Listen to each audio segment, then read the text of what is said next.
Often targeting someone's money or their personal information. But what happens if those scammers come after your livelihood? Well, fortunately for one Sioux Falls business owner, he recognized the red flags early. He also spoke with Bailey Peterson, who has more on what you need to know in this consumer alert.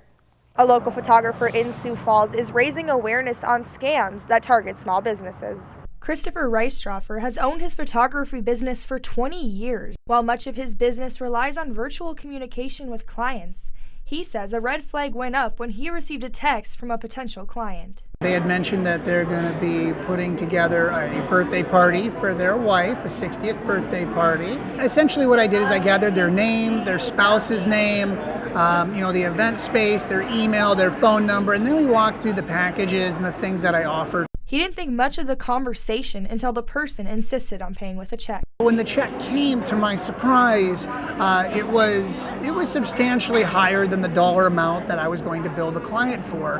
And for me, that's a very large red flag. After reaching out about the amount, he began to question the transaction even more. They had essentially told me, oh, the remaining balance is to be paid to an event planner here in Sioux Falls. Can I just forward that payment on to them? That wasn't a local number either. And that for me was another little flag. It wasn't a 605 number. It wasn't a business I recommended.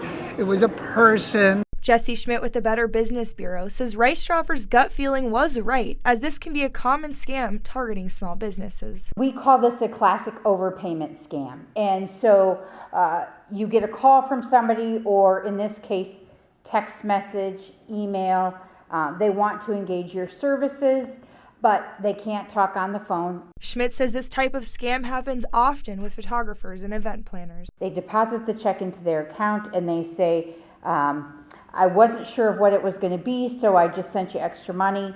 And then as it gets closer to the event, they cancel and they say, hey, can you just wire me that money back? Now, Reistroffer is taking it upon himself to raise awareness. I decided to go online onto my company's Facebook page to make a statement to my clients, to my fellow industry professionals, and other small business owners that this is a scam that's actively taking place in our community. If you have any doubts on a transaction, you can always reach out to the Better Business Bureau with questions. In Sioux Falls, Bailey Peterson, Dakota News Now.